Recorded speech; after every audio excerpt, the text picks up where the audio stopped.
ታላቅ ቅናሽ ከአባይ ሆምስ ሪል ስቴት ውበትና ዘመናዊነትን እየተላበሰች በመጣችው በአዲስ አበባ እምብርት ሜክሲኮ ከአፍሪካ ህብረት አጠገብ ቅንጡ አፓርትመንት ቤቶችንና የንግድ ሱቆችን ከ10% እስከ 20% የሚደርስ ታላቅ ቅናሽ ይዘን እየጠበቅነው ነው። 12000 ካሬ ላይ ባረፈው የመኖሪያ መንደራችን ውስጥ ቤቶችን ከባለ 1 መኝታ እስከ ባለ 3 መኝታ ማለትም ከ78 ካሬ እስከ 158 ካሬ አማራጭ እንዲሁም ከ10 ካሬ ጀምሮ በኔቴሪያ ብቻ የምንሸጣቸው የንግድ ሱቆች በቀላል አከፋፈል ሁኔታና በልዩ የገና በዓል ቅናሽ ይዘንሎት መጥተናል። ይህ እድል እንዳያመልጦ ከታች ባሉ ስልኮች ሃሎ ይበሉን። አባይ ሆምስ ሪል ስቴት፣ ጊዜው የአባይ ነው። ጋጋሪዎች ነን። አሁን ላይ ምግባችን ከሚሰጠን አስፈላጊ የሰውነት አበልጻጊ ቫይታሚኖች ባለፈ በእጅጉ የሚያሳስበን የምግብ ዝግጅትና አቀራረብ ሂደት ጤናማነት ነው። ጋጋሪዎች ነን። ለዛም ነው ለእንጀራችን ከፍተኛውን ጥንቃቄ የምናደርገው። መልኩን ለማንጣት፣ ብርካቴውን ለመጨመር፣ የቆይታ ጊዜውን ለማርዘም ሲባል ምንም አይነት ኬሚካልና የእህል ውህደት ጋር የማይቀላቀል አስፈላጊውን የመብላላት ሂደት አሳልፎ በንጽህና የሚዘጋጅ የጤፍ እንጀራ ነው። በፕላስቲክ ታሽገው የሚቀርቡ ምግቦች ለምርቱ ተብለው በተሰሩ ማሸጊያዎች ፉድ ግሬድ ፕላስቲክ ካልታሸጉ ለካንሰር፣ ለጉበት፣ ለኩላሊት በታዳጊዎች ላይ ሁለንተናዊ አስተሳሰብና እድገት ላይ ከፍተኛ ውስንነት እንደሚያስከትሉ የዓለም የጤና ድርጅት አስታውቋል። ለዚህም ሲባል ጋጋሪ በዱባይ ሙኒሲፓሊቲ ማረጋገጫ ያለፈ የዩኤኢ ኳሊቲ ማርክ ሰርቲፊኬት ፉድ ግሬድ በተሰጠው ለምግብ ማሸጊያነት የተመረጠ ፕላስቲክ ማሸጊያ የተዘጋጀ ነው። ንፋስ ሳይገባው ቃናና መዓዛውን ሳያጣ በነጭና በቀይ ጤፍ በሁለት አማራጭ ታገኙታላችሁ። ከአክብሮት ጋር ነው ይህን የምነግሮት። አዎ ያሻግታል፣ የጤናማ እንጀራ ባህሪው ስለሆነ። በማሸጊያው ላይ በግልጽ ከተቀመጠው ከ3 እስከ 4 ቀናት በላይ እንዳይጠቀሙ። በጋጋሪ ትሬዲንግ ተመርቶ በዳኒዳን ጄኔራል ትሬዲንግ የሚቀርብ ሲሆን በአልበረሃ በዳኒዳን ሚኒ ማርትና በዱከም ሬስቶራንት ውስጥ 24 ሰዓት ያገኙታል። በቅርቡ በሁሉም የተባበሩት አረብ ኤሚሬቶች ከተሞች የምንገኝበትን አድራሻ የምናሳውቅ ይሆናል። በጋጋሪዎች የቀረበ ጋጋሪ ንጹሕ እንጀራ።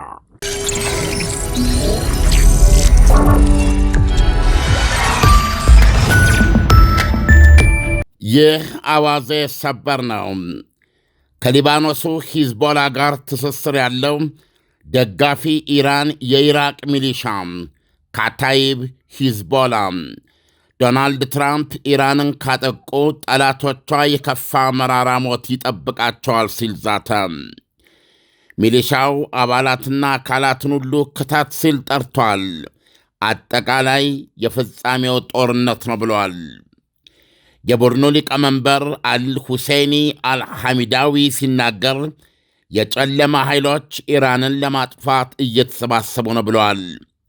ሲቀጥልም ኢራን ላይ ጦርነት መክፈት የመናፈሻ ውስጥ ሽርሽር አይደለም ብለዋል።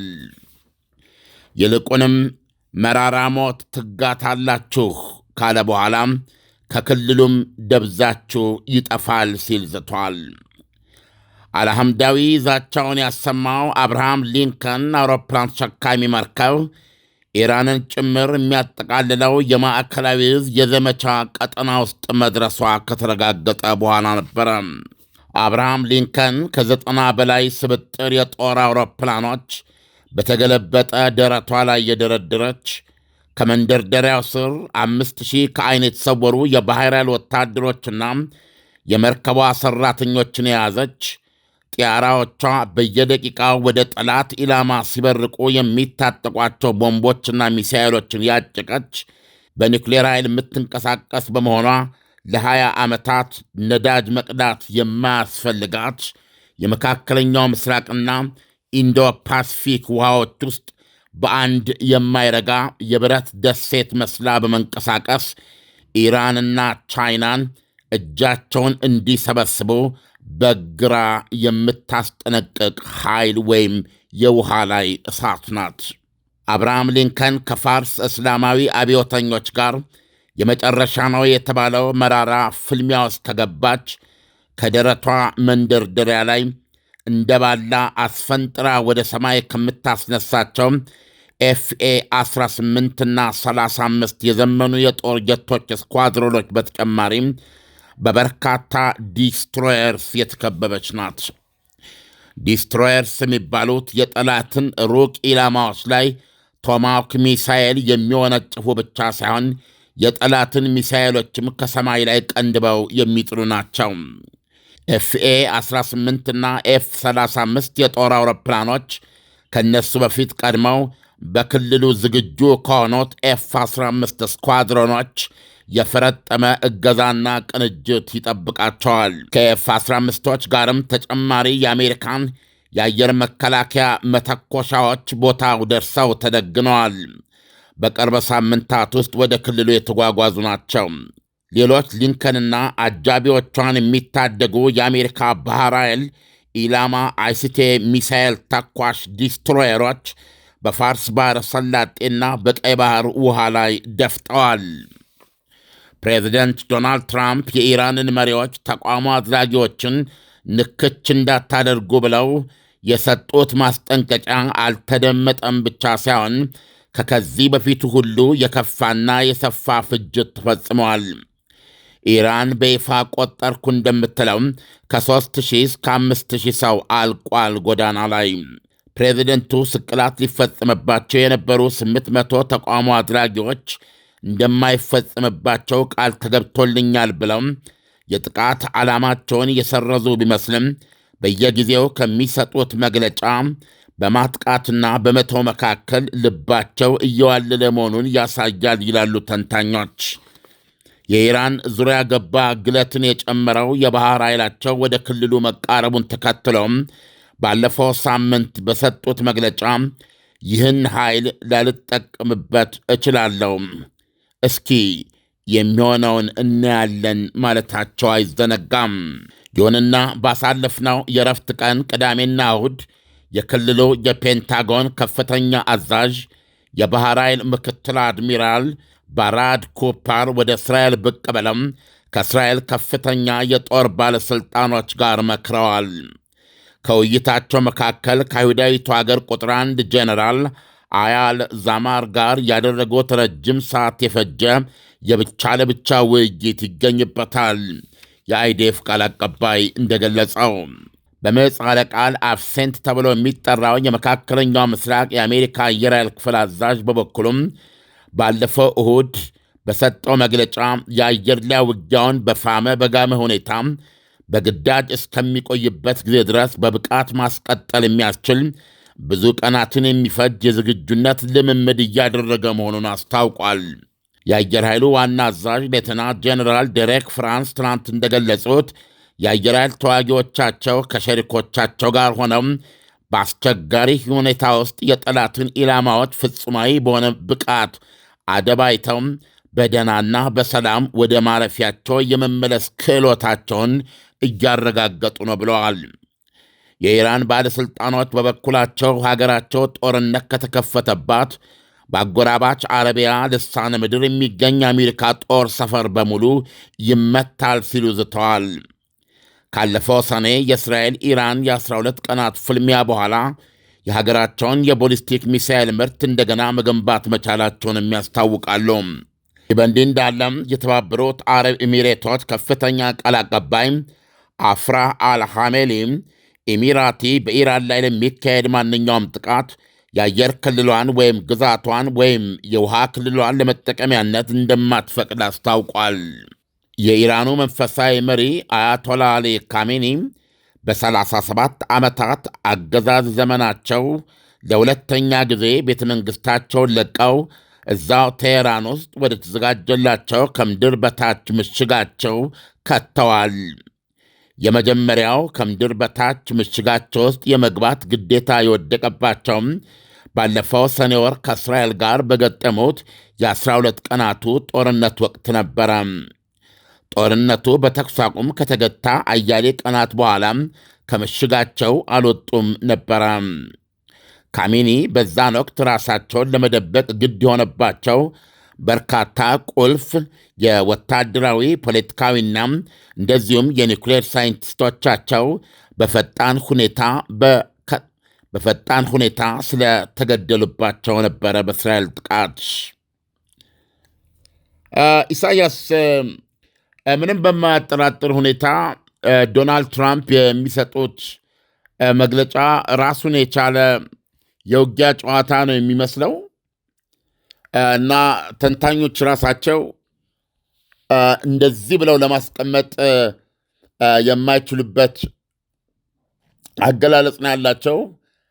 አንዳንዴ ችላ ያሉት ይመስላሉ፣ ሌላ ጊዜ ደግሞ የዚች የአውሮፕላን ተሸካሚዋን የየቀን ጉዞ በጽኑ የሚከታተሉ መሆናቸውን የሚያሳይ ነው መግለጫቸው። ስለዚህ ዶናልድ ትራምፕ እንደ ዋዛ ነው የሚናገሩትና ከሳቸው ባሻገር ግን የጦር አዛዦች እያስረዱና እያስገነዘቡ ያሉት ለአንድ ሁነኛ ፍልሚያ እየተዘጋጁ መሆኑን ነው። ኢሳያስ ዓለም አሁን ሄዝቦላ ማስጠንቀቂያ ሰጥቷል።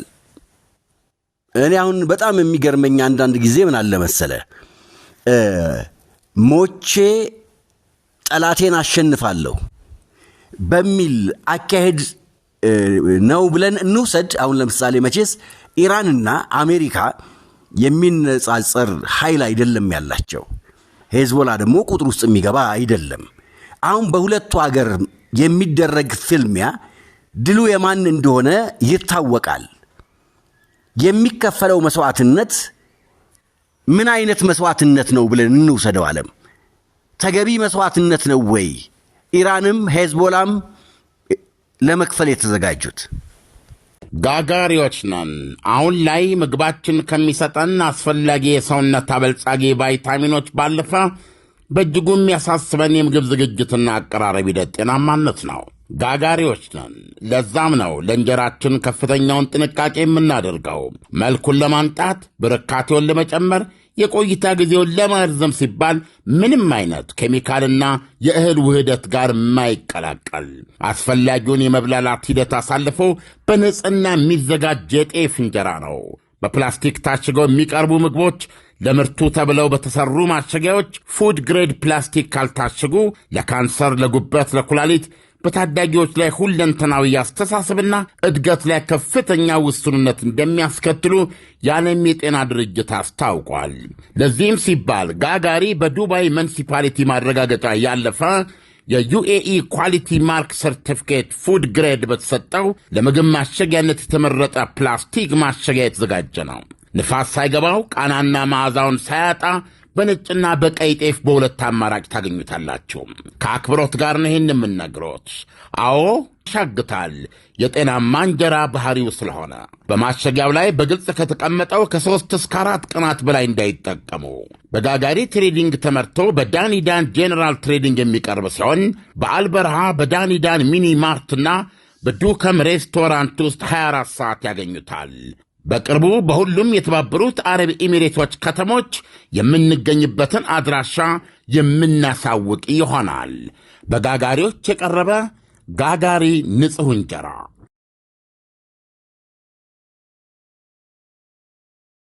ሌተስት ያለው ዜና ዶናልድ ትራምፕ የሰጡት ማለት ነው ትናንት ኢራኖች ለድርድር እያንኳኩ ነው የሚል ነው።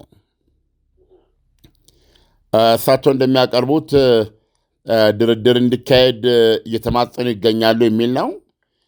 ነገር ግን ደግሞ ድርድር ላካሄድ የምችለው አስቀድመው በተቀመጠ አቋሚ መሰረት ነው በሚል አሜሪካ ጉዳዩን በዚህ መንገድ እንደያዘችው ነው የሚገልጹት፣ ውስጥ ለውስጥ ማለት ነው። ነገር ግን በግልጽ እንደምታየው አሁን በኢራን ዙሪያ እሳቱን የማስቀመጥ ሁኔታ በግልጽ በሚታይበት ደረጃ አልቋል። የጦር መርከቧ ደርሳለች። ከዚህ በኋላ ለውጊያ ዝግጁ ናት። ከእሷ ቀደም ብለው እየገቡ ሌሎች የአየር ኃይል F-15ቶችም እንደዚህ ቦታቸውን ይዘዋል። ቅድም የጠቀስናቸው የጦር መርከቦች ሁሉ ቦታቸው ላይ ነው ያሉት። የምተኩሳቸው ሚሳይሎችን ደግሞ የሚያከሽፉ የጸረ ሚሳይሎች ገብተው ተደግነው አልቋል። ስለዚህ አሁን ዶናልድ ትራምፕ ኢራንን የእሳት ቀለበት ውስጥ ከተዋል። ከእስራኤል ጋር የተደረገው ምክክርም ያው በግልጽ የሚታይ ነው። ውይይቱ የተደረገው በእስራኤል ከፍተኛ የጦር መሪዎችና በዚህ በአሜሪካ የማዕከላዊ እዝ ወይም ደግሞ እቺ አሁን አብርሃም ሊንከን አውሮፕላን ተሸካሚን ጨምሮ የጠቅላላ የጠራ ነው የአሜሪካ የሰዓት ቀለበትን የሚያዙ ሰው ናቸው። ስለዚህ ምክክሩ 2 ቀን የፈጀ ነው። ስለዚህ አንድ የምንገነዘበው ነገር አለ በግልጽ እና አሁን ኢራን ላይ ወይም ኢራንን የሰዓት ቀለበት ውስጥ የማስገባቱ ሂደት አልቋል እና አሁን በዚህ መካከል ኢራን በዚህ በኩል እንደምትዋጋ እንደውም ቴህራን ላይ ትልቅ ቢልቦርድ ሰቅለው የአብርሃም ሊንከን የአውሮፕላን ተሸካሚ ላይ ደረቷ ላይ የተደረደሩ የጦር ጀቶች እላዋ ላይ ሲጋዩ የሚያሳይ እንደዚህ አይነት መቀስቀሻ ነገሮች እያሳዩ ነው ያሉት እነሱ እና ጦርነቱ ከመጣ ደግሞ ቁጥ ጦርነት አንዋጋም፣ የመጨረሻው ጦርነት ነው የምናደርገው እና ከተሳካልንም ምናልባት ከዚህ በኋላ ኢራንን መንካት የማይቻል ነው ብሎ ጠላት እንዲደመድም የሚያስችል ሁኔታ ሊፈጠር ይችላል፣ ሚዛን ሊፈጠር ይችላል በሚል በከፍተኛ መነሳሳት ነው የሚናገሩት። በዚህ መካከል ግን ኢራን አሜሪካንን ድርድር እየጠየቀች ነው ይላል። የአሜሪካ ድርድር ምን እንደሆነ ከዚህ በፊትም አንስተነዋል። አሜሪካ ድርድር የማደርገው ወይም ደግሞ ይህንን የሰዓት ቀለበት ላነሳ የምችለው ወደ ውጊያ ላልገባ የምችለው አንድ ኢራኖች የኒውክሌር ማብለያ የሚባል አይኖራቸውም። ይህንን ተቀበለው ከሆነ ድርድሩን የሚያደርጉት ወደፊት ለሰላማዊ አገልግሎት የሚውል የኒውክሌር ዋቴቨር የሚያስፈልጋቸው ከሆነ ያ ከሰላጤው ሀገሮች ጋር ሆነው እዛው እነሱ ሀገር ውስጥ በሚመሰርቱትና እነሱ በማይቆጣጠሩት የኒውክሌር ሪያክተር እየተዘጋጀ የሚሰጣቸው ይሆናል ማለት ነው።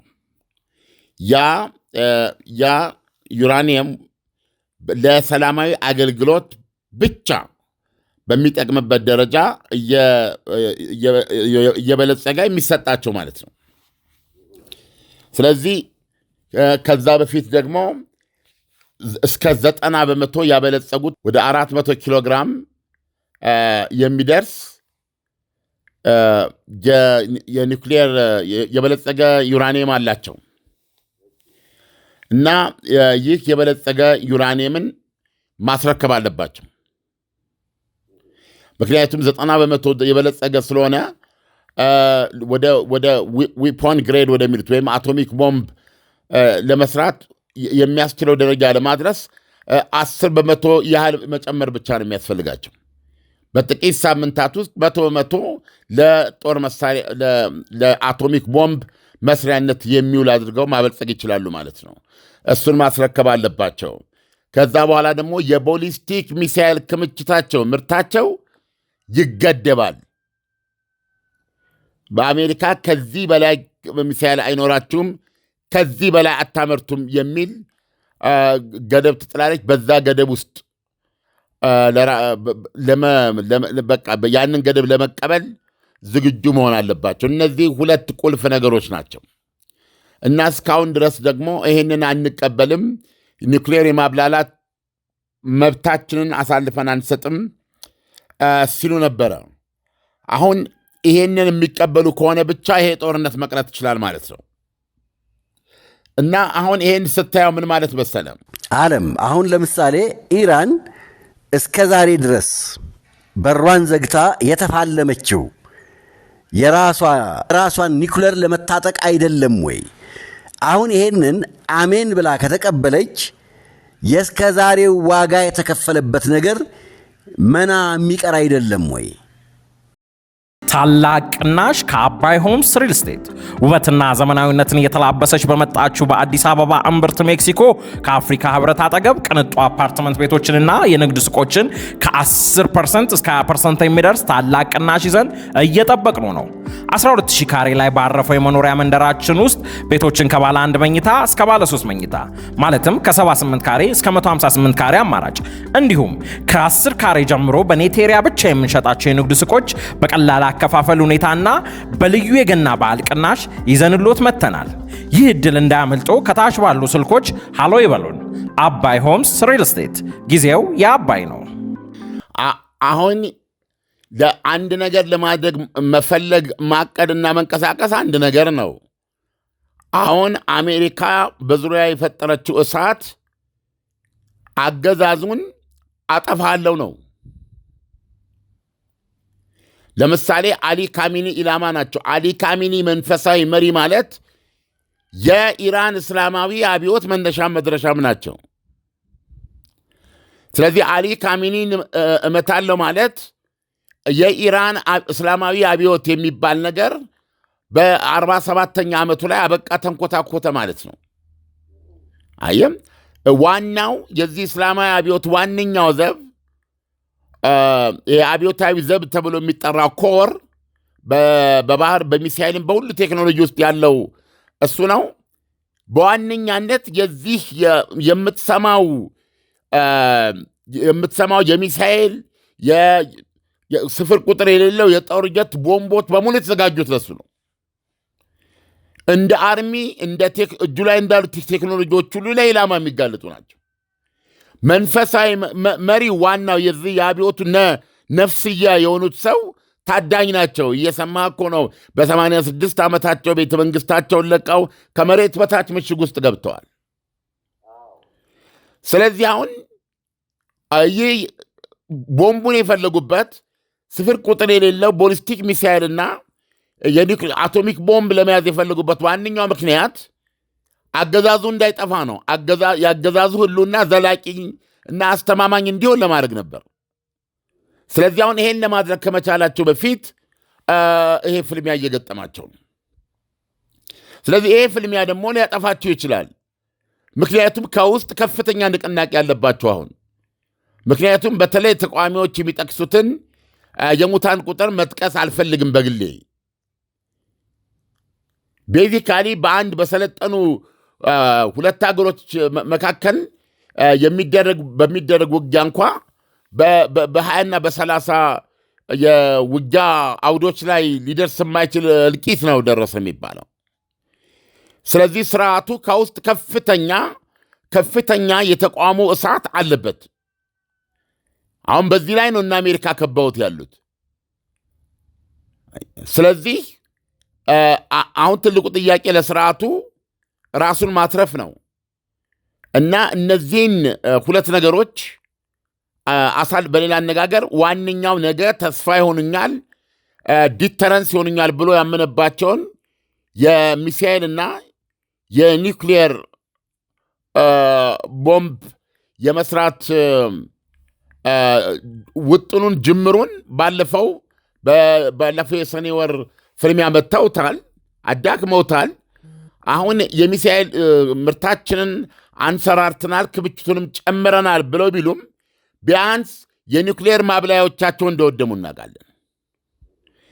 ስለዚህ አሁን መንፈሳዊ መሪውን ጨምሮ ይሄ በእጃቸው ያለው የሚሳኤል ቴክኖሎጂም አጠቃላይ ጥፋት እንዲደርስበት የታቀደ ከበባ ውስጥ ነው ያሉት። ስለዚህ ምርጫው የነሱ ነው የሚሆነው። ምክንያቱም አልደረሰላቸውም። የውጊያው ዓላማም እንደምታውቀው ቦምቡን ሳይዙ በፊት ቦምቡን ለማስጣል ነው እና ያሉበት ሁኔታ አጣብቂ ነው ብሎ መናገር ይቻላል። ምክንያቱም በተለይ ከውስጥ ያለው ከፍተኛ ንቅናቄ ከውጭ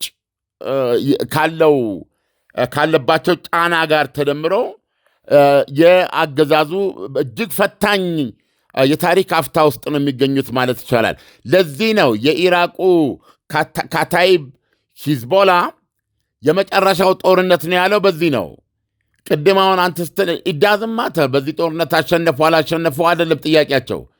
በቃ በዚህ ለምሳሌ በባለፈው የ12 ቀናቱ ጦርነት ካታይብ ሂዝቦላ አልተኮሰም። ጣልቃ አልገባም፣ ዝም ነው ያለው።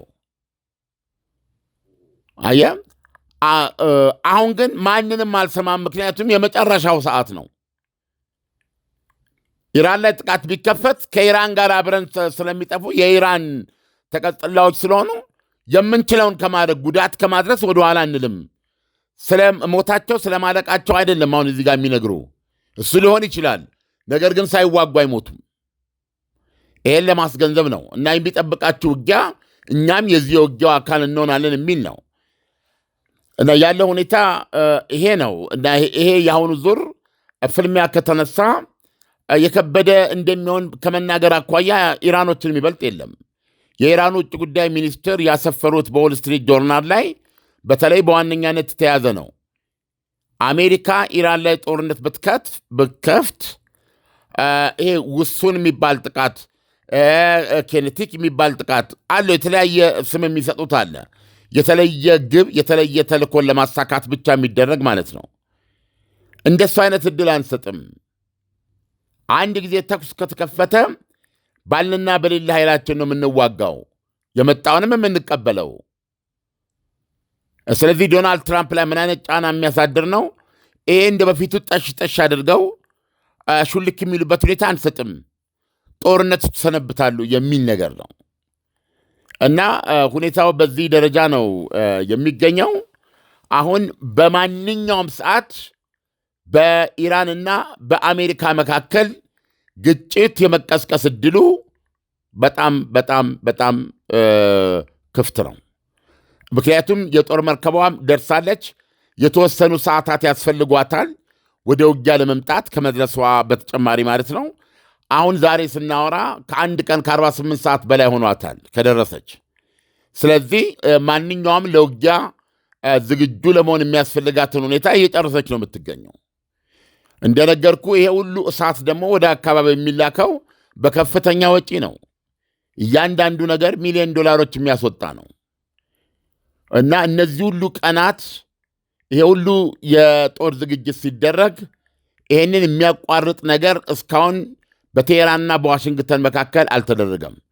ይሄን ሊያቋርጥና ሊያስቀር የሚችለው አሁን ኢራኖች እየጠየቁ ያሉት ድርድር ኦኬ፣ ይሄን ሁኔታ እንቀበላለን፣ ኢራን የኒውክሌር ማብለያ የሚባል ነገር በቁጥጥሯ ስር እንደማይኖር ለሰላማዊ ተልእኮ የሚያስፈልጋትን ደግሞ አሜሪካ ባቀረበችው መሰረት እሷ በማትቆጣጠረው ግን በግዛቷ ውስጥ ከሚገኝ ማብለያ እየተመጠነ በሚያስፈልጋት ደረጃ እንደሚሰጣት ለመስማማት ዝግጁ ከሆነች በእርግጠኛነት ይሄን ከበባ ያስቀረዋል። የሚሳኤል ክምችቷን ለመቀነስ ለማውደም የምርት ደረጃንም በአሜሪካ በምታስቀምጠው ቁጥር ማለት ለራሷ እንደ አንድ ሀገር ለራሷ መከላከያነት ያላለፈ ወይም በእስራኤል በዙሪያ ላሉ ኃይሎች ላይ ምንም አይነት ስጋት በማትፈጥርበት ሁኔታ እሺ ብላ ከተቀበለች ጦርነቱ ሊቀር ይችላል። ዓለም እንግዲህ አሜሪካ በከፍተኛ ወጪ በማውጣት የጦር መርከቧን ይዛ ወደ ኢራን ተዳርሳለች። በሌላ መልኩ ደግሞ ስንመለከተው የኢራኑ አያቶላ ወደ 30 ሺህ በላይ የሚጠጋ ህዝብ በዚህ በሰላማዊ ሰልፉ ሞቷል። 30 ሺህ እጅግ በጣም ከፍተኛ ህዝብ ነው። በኢራንና እስራኤል እንኳን ጦርነት የዚህን ያህል ህዝብ የማይታሰብ ነው። እንዲህ አይነት ህዝብ የት ነው ሊሞት የሚችለው? ኢራንም ባለፈው የእስራኤል ድብደባ ሰው ላይ የተነጣጠረ ስላልነበረ የሞቱ ሰዎች ቁጥር ራሷ ኢራን ጋር ብዙ ከ2000 ከ3000 የሚያልፍ አልነበረም። ስለዚህ አሁን ኢራን በሰላማዊ ሰልፉ ላይ ባደረሰችው ያልተገደበ የሰው ፍጅት ነው። እኔ አሁን 30,000 36,000 የሚሉት ቁጥር አለ። እኔ ለመጥቀስ አልፈልገው ነበር። ሪሊ እንዲህ አይነት ቁጥር ለማመን ያስቸግራል። ፕሮባብሊ ተቋሚ ኃይሎች ናቸው የሚሰጡት። ስለዚህ ቁጥሩን ሊያጋንኑት ይችላሉ የሚል እምነት ነው ያለኝ። ምክንያቱም የሰው ሕሊና ይዘህ ይህንን ማሰብ ያስቸግራል።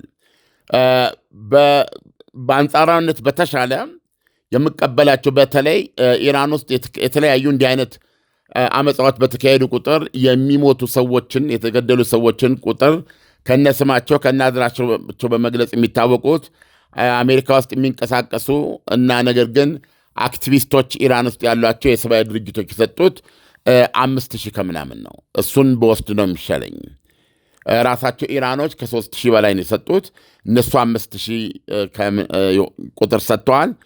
በዚህ መካከል ያለውን ነው ለመውሰድ 36,000 የሚለውን ለመቀበል አስቸጋሪ ነው።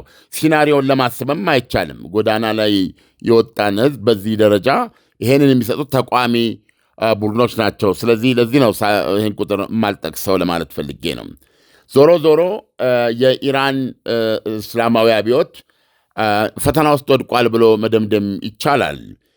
ለምን ቢባል እንዳልኩ ከአሜሪካ ጋር ለመስማማት የኒውክሌር አምቢሽናቸውን የአቶሚክ ቦምብ ፍላጎታቸውን ከተዉ፣ ሁለተኛ የኒውክሌር ማብላያዎች በእነሱ ስር የማይውሉ መሆኑን ከተቀበሉ፣ እንደገና ደግሞ የዚህ የቦሊስቲክ ሚሳይል ምርቶቻቸው ክምችት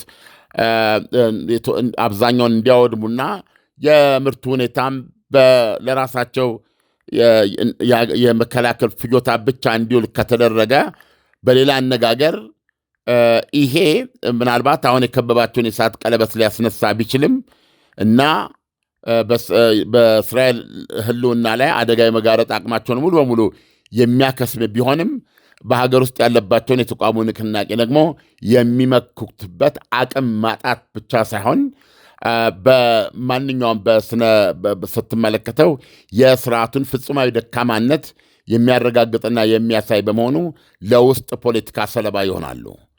ስለዚህ በዚህም ሆነ በዛ እውነቱን ለመናገር አገዛዙ ፈተና ውስጥ ነው ያለው እና ለዚህም ይመስለኛል ይህንን ፈተና መወጣት ያለብን በመፋለም ነው የሚል የውሳኔ ላይ ደርሷል ብሎ ማመን ይቻላል።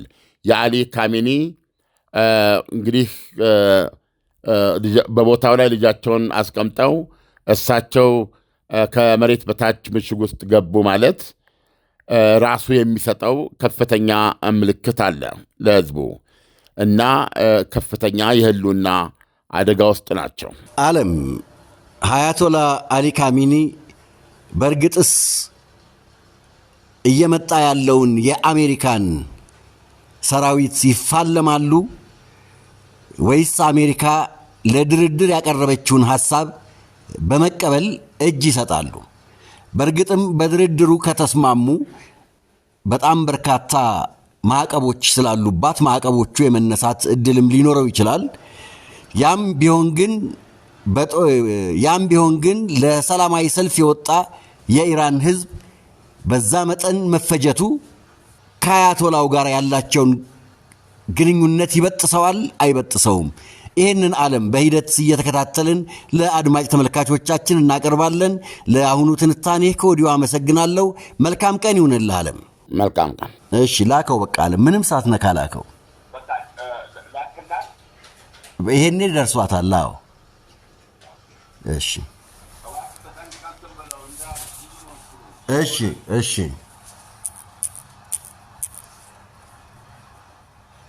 ታላቅ ቅናሽ ከአባይ ሆምስ ሪል ስቴት ውበትና ዘመናዊነትን እየተላበሰች በመጣችው በአዲስ አበባ እምብርት ሜክሲኮ ከአፍሪካ ህብረት አጠገብ ቅንጡ አፓርትመንት ቤቶችንና የንግድ ሱቆችን ከ10% እስከ 20% የሚደርስ ታላቅ ቅናሽ ይዘን እየጠበቅነው ነው።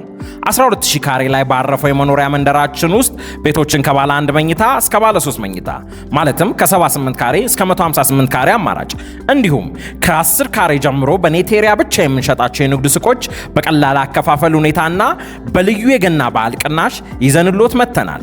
ይህ እድል እንዳያመልጦ ከታች ባሉ ስልኮች ሃሎ ይበሉን። አባይ ሆምስ ሪል ስቴት፣ ጊዜው የአባይ ነው። ጋጋሪዎች ነን። አሁን ላይ ምግባችን ከሚሰጠን አስፈላጊ የሰውነት አበልጻጊ ቫይታሚኖች ባለፈ በእጅጉ የሚያሳስበን የምግብ ዝግጅትና አቀራረብ ሂደት ጤናማነት ነው። ጋጋሪዎች ነን። ለዛም ነው ለእንጀራችን ከፍተኛውን ጥንቃቄ የምናደርገው። መልኩን ለማንጣት፣ በርካቴውን ለመጨመር፣ የቆይታ ጊዜውን ለማርዘም ሲባል ምንም አይነት ኬሚካልና የእህል ውህደት ጋር የማይቀላቀል አስፈላጊውን የመብላላት ሂደት አሳልፎ በንጽህና የሚዘጋጅ የጤፍ እንጀራ ነው። በፕላስቲክ ታሽገው የሚቀርቡ ምግቦች ለምርቱ ተብለው በተሰሩ ማሸጊያዎች ፉድ ግሬድ ፕላስቲክ ካልታሸጉ ለካንሰር፣ ለጉበት፣ ለኩላሊት በታዳጊዎች ላይ ሁለንተናዊ አስተሳሰብና እድገት ላይ ከፍተኛ ውስንነት እንደሚያስከትሉ የዓለም የጤና ድርጅት አስታውቋል። ለዚህም ሲባል ጋጋሪ በዱባይ ሙኒሲፓሊቲ ማረጋገጫ ያለፈ የዩኤኢ ኳሊቲ ማርክ ሰርቲፊኬት ፉድ ግሬድ በተሰጠው ለምግብ ማሸጊያነት የተመረጠ ፕላስቲክ ማሸጊያ የተዘጋጀ ነው። ንፋስ ሳይገባው ቃናና መዓዛውን ሳያጣ በነጭና በቀይ ጤፍ በሁለት አማራጭ ታገኙታላችሁ። ከአክብሮት ጋር ነው ይህን የምነግሮት። አዎ ያሻግታል፣ የጤናማ እንጀራ ባህሪው ስለሆነ። በማሸጊያው ላይ በግልጽ ከተቀመጠው ከ3 እስከ 4 ቀናት በላይ እንዳይጠቀሙ።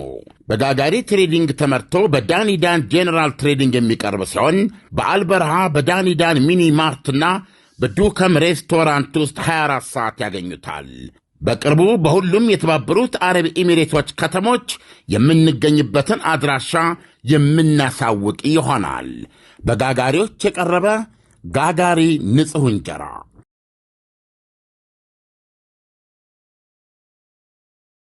ምርትና አገልግሎቷን በአዋዜ ላይ ያስተዋውቁ። ለጥራች እንታመናለን። በስልክ ቁጥሮቻችን ይደውሉልን። አዋዜ ዓለምነህ ዋሴ ዜና